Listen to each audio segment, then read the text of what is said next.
would like to welcome everyone to the NBA champions Golden State Warriors practice facility here today. Historically, in context, winning a championship just a few weeks ago, putting the Warriors once again on the map for the first time in 40 years with that championship 40-year spread there from 1975 to 2015. And we're here today to just add to the story, add to the history with the re-signing of this young man here who played a major part in the Warriors' bid for a championship, Draymond Green, the re-signing of Draymond Green. I want to thank everyone for being here. The man of the hour, Draymond Green, certainly. General Manager Bob Myers. Fans watching at home on CSN Bay Area, those watching on Warriors.com. Appreciate you doing that. And most appreciative, the gathering media here today and your attendance.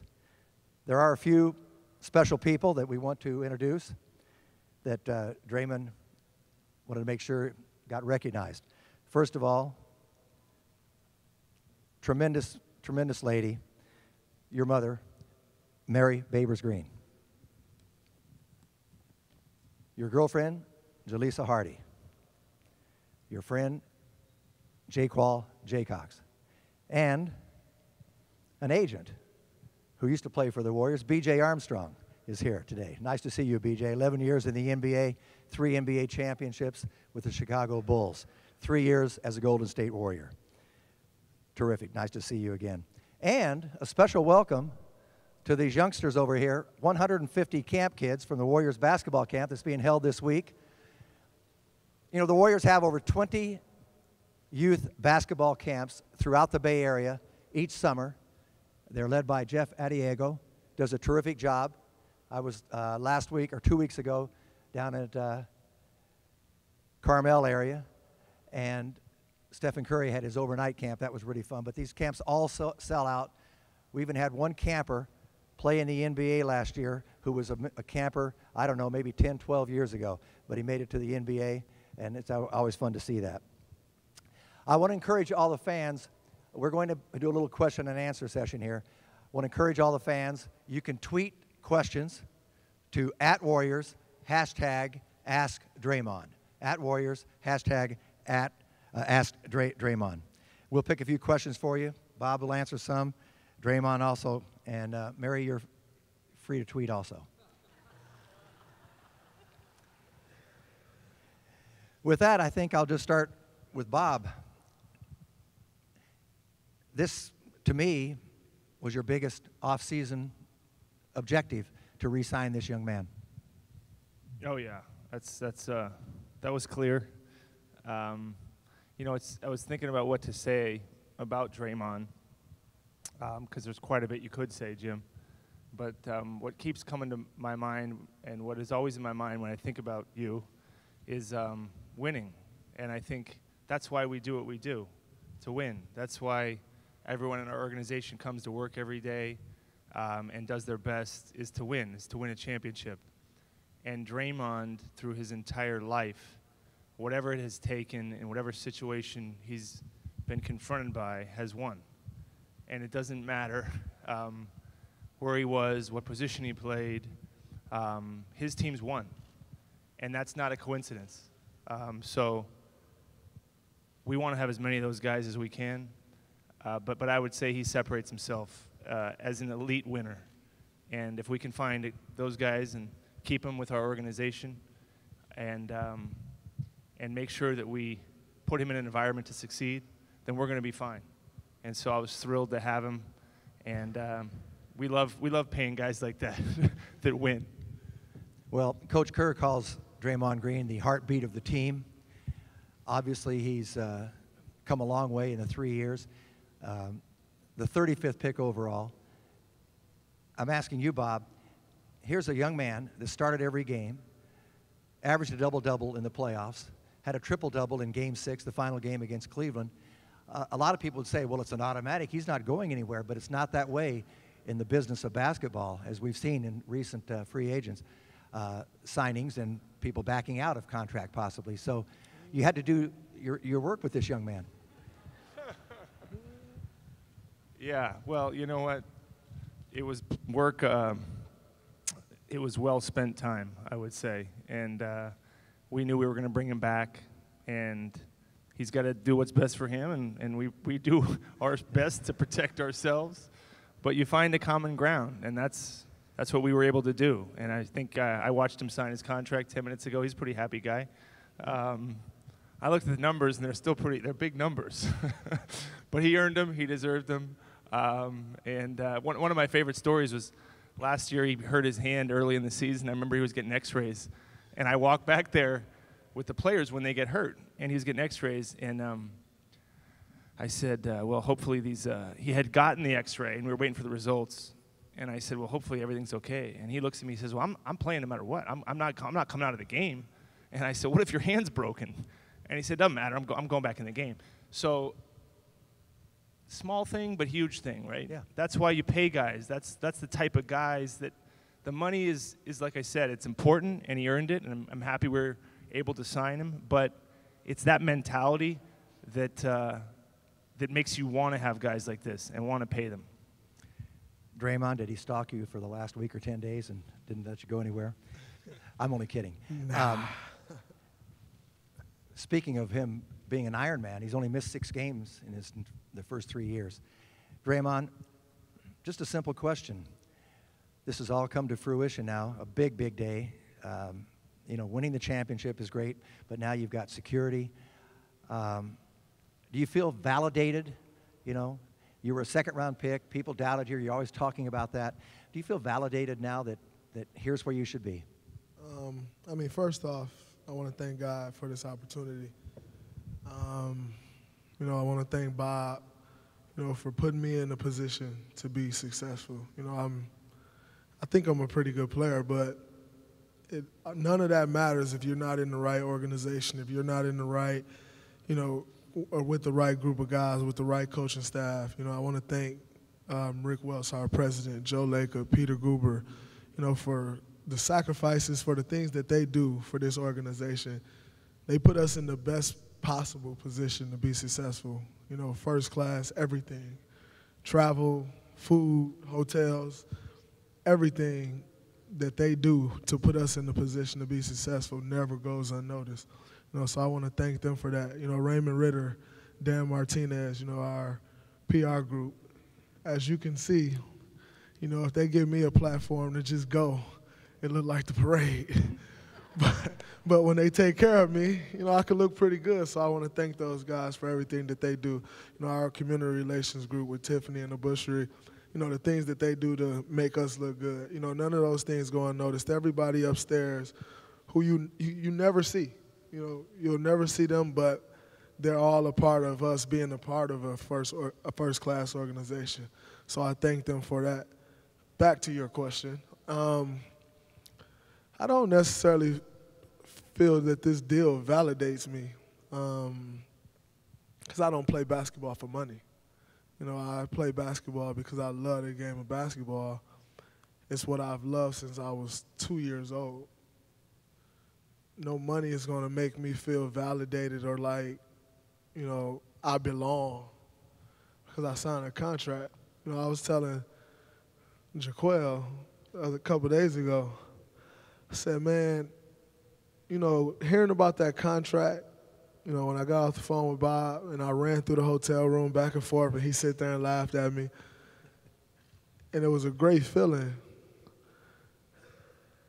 But I was telling him it didn't even compare. It come close to the feeling of winning the championship. It didn't come close. So if anything validated me, it was that. It wasn't signing or, getting noticed that you got this big contract. At the end of the day, don't tell Bob. You can tell him now because I signed the deal. But I play for free. Take that contract. We haven't sent that into the league. The league has not received the contract. He's being honest about that because you kind of answered the question I was going to ask next. I've always talked about you, and I've loved the way you play the game, the way you approach the game. And I've said before, you're a throwback. You play like we did 40 years ago when we didn't have guaranteed contracts. And and somebody's always trying to take your job. And you play, and I say this in a positive way, out of desperation. Nobody ever outworks you. And so my question was going to be, this contract means nothing. You're not going to change your style of play. You know, there are players in this league who had got big contracts, and then all of a sudden they relaxed. But that's not Draymond Green. And, you know, I can sit here and say that. I know it's true, but it's also easier said than done. But my style of play is who I am. So it's not like, you know, I'm going to go out and not go for a rebound. No, it's just who I am. It's not like I'm going to not dive for a loose ball or take a charge.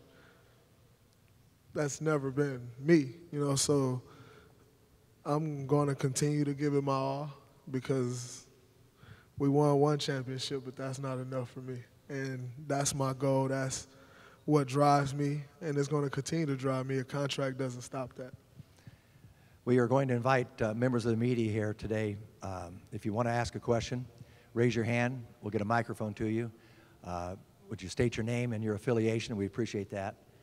I do have some tweets already coming in. Okay, can we get a microphone down there to Ann? Go ahead, Ann. Tim Kawakami, San Jose Mercury News. Draymond, you were clear that you wanted to be back and expected to be back. The Warriors made it clear. But it did take a day. Was there a moment when you were ready to talk to other teams? Did you ever, in your mind, start thinking that this might not happen? What was that process like as it went through that 24 hours? Well, I have a really good agent. I'm not going to throw any of his tactics under the bus, you know, so we'll leave that at that. But, you know, this is home for me. You know, I came here 3 years ago not really knowing what to expect, you know, and homesick, had never been away from Michigan. And, you know, I've adapted, and this has become home for me. And at no point did I feel I was ready to leave this organization, you know, because I know what the future holds for us. I don't know what the future holds, but I know what it can possibly hold with the group of guys that we have, you know, with the coaching staff that we have, the entire organization. Everything's ran the right way. And when it's ran the right way, there's endless possibilities. And I want to be a part of that. You know, I want to be a part of a young group of guys who are all committed to each other. You know, if you could see our group chat, you know, whether it was me signing my deal, you know, whether it was everybody talking to David Lee when, you know, the news broke the other day, or whether it was everybody congratulating Justin Holiday, the feeling that you get from that, I'm not sure if you can get that on any other team in the NBA.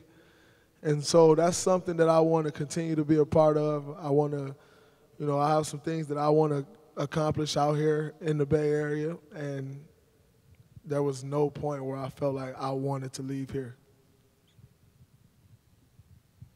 Ann? Draymond, Ann Killian with the San Francisco Chronicle. You guys are the top team in the NBA and in the tough Western Division, and there seems to be a little tumult right now in your conference. Do you have any comments on what was going on yesterday in the world of the NBA and with the DeAndre Jordan situation? Obviously, you and the Clippers have a long-standing relationship. I know people started signing deals last night. The whole fiasco that went on yesterday, it was fun to watch. You know, the emojis was funny. Twitter was going crazy. That was pretty fun. I was just a spectator, and I'm going to continue to just be a spectator.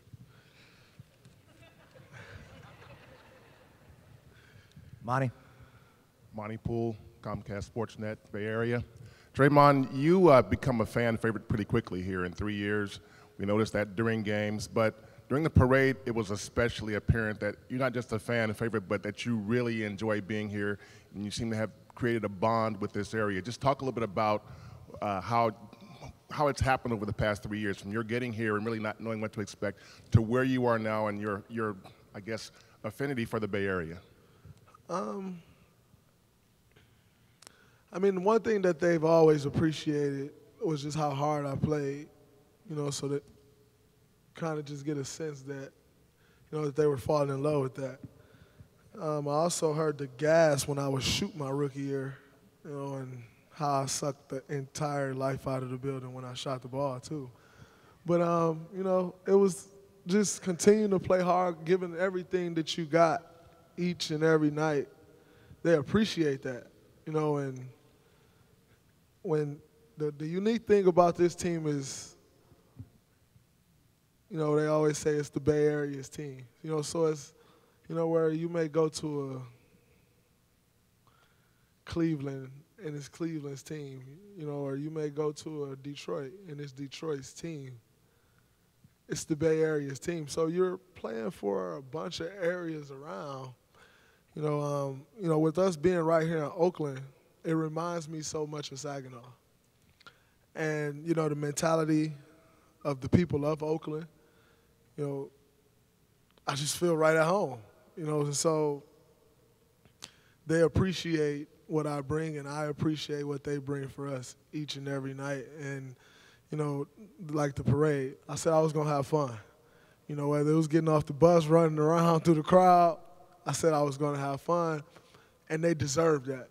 And so just those moments like that are the things that you'll never forget in life, but, are very appreciative of the support that they give us, but also of being able to bring that back to the Bay Area. Those are the things they really appreciate. Let's do a couple of questions from fans who are watching elsewhere. Draymond, how much influence did Tom Izzo at Michigan State have on you as a player and as a man? Well, that's the thing I love about Coach Izzo is him raising you into a man when you get this program is 10 times more important than what type of basketball player you become. And, the impact that he had on me in my life, is through the roof, and that's why we are so close today. As far as the basketball player, he used to always tell me, hey, man, you got to be this energy guy. You got to be this glue guy. You can't never not play with energy. When I first got there, I was out of shape badly. And I couldn't always play with that energy. But, he showed me that, if I wanted to be a player, if I wanted to be successful, if I possibly wanted to one day play in the NBA, that I had to always have that energy. And it just started to become who I was and who I am. And he taught me a few things along the way, with skill and all that stuff as well. Defensive principles, all those things. He helped continue to grow my IQ of the game. Here's another question for you. Thank you. What do you love most about your team? About our team is I love the times off the court. The times that everybody don't see. Like I mentioned earlier, whether it's our group chat, whether it's in the locker room, on the plane, eating meals together. That's the stuff that I love the most, the things that you'll never see. The times that we spend together where it's just us, and that's no offense to our fans, that's no offense to anybody. It's just those times it's kind of just uncut and just everybody doing whatever. And it's fun, because you have 15 guys who are committed to each other, who enjoy being around each other, enjoy each other's presence, and then the coaching staff who enjoy being around us as well. And it's just fun, cracking jokes on each other, whatever it is. I mean, that's the best times to me, because those are the times that, you just sit back and you appreciate, but you realize it's not like that everywhere. And we're blessed to be in a situation where we have that. And that just happened to be what I enjoy most about this team. A very special fraternity. Back to questions out here. Okay. Ethan Strauss, ESPN, you talked about improving a lot on shooting since you were a rookie. I'm wondering, what is this summer about for you? What are you looking to add going forward? I think, along the way I've improved my shooting, but I'm still very streaky. And, I want to get to the point where, obviously you're not going to make every shot. but I want to just get to the point where my shot is as consistent as it can possibly be. And so that's something that I want to work on this summer. I also want to work on, a few post moves. Towards in the playoffs, I went to the post a little more, but it was still just bully ball, like just trying to bully whoever was right there and get to the rim. I want to work on a few post moves so, I can take anybody to the post, whether it's guys who are bigger than me and use my quickness, whether it's guys that are smaller than me and use my strength. So those are a few things that I want to work on, a couple things, and, also like an in-between game. I think my floater got better, but I think that can continue to improve, whether it's taking a one dribble and pulling up instead of trying to get all the way to the rim and shoot over Miles Goff. So that's a few of the things that I want to improve. Another question out there? Yeah, Zildjian Shane, Youth Radio. I saw you post about your mom the other day. What do you think she has to do with your success, how you got to be where you are today? My mom? Yeah. Everything. Whether it was, her continuing every day, like no matter what I did, telling me, like, you got to be a leader. You got to be a leader. Why are you being a follower? Whether it's laughing in class, you're being a follower. On the basketball court, getting kicked out of practice in elementary by my uncle. Stop being a follower, be a leader. And, at that time, as a 9-year-old or 10-year-old or 12, like I didn't understand what she was talking about. But as I continue to grow in life, and get older, you think back to those times and I realize, that what she was trying to teach me. And she's been everything for me. And with the help of my dad as well, but my mom was always, one thing she's always tell me, she still tells me to this day, man that don't work, don't eat. Whatever it is that work is that you got to get out there and do in order to eat, do it. And that's what has fueled me. That's what's pushed me thus far, to get here. Just work. And if you work, you can eat. Monty? Draymond, over the years, I've heard a lot of guys say that when they win a championship for the first time, it changes their life. Now, it's only been 3 weeks or so, but how has your life changed, obviously besides the contract in those past 2 or 3 weeks, having won a championship? You just, everywhere you go, I never imagined, like, walking through the airport being a struggle. Or, like, everywhere you go just being, like, a complete struggle. Like, I never imagined that for myself. In my wildest dream, I couldn't imagine that. But, just the respect that you get from everyone, after winning the championship, it's been incredible. And it allowed me to have a little bit of fun. Just a little bit. We've got, there's a young man from the camp. You have a question? Yeah.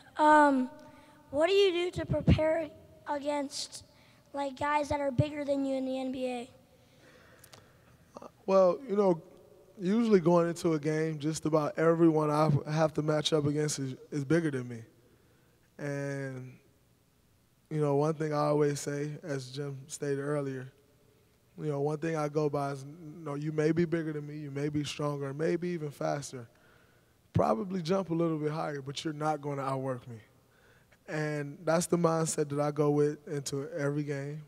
And then, you have different guys that, some guys may be bigger than me, but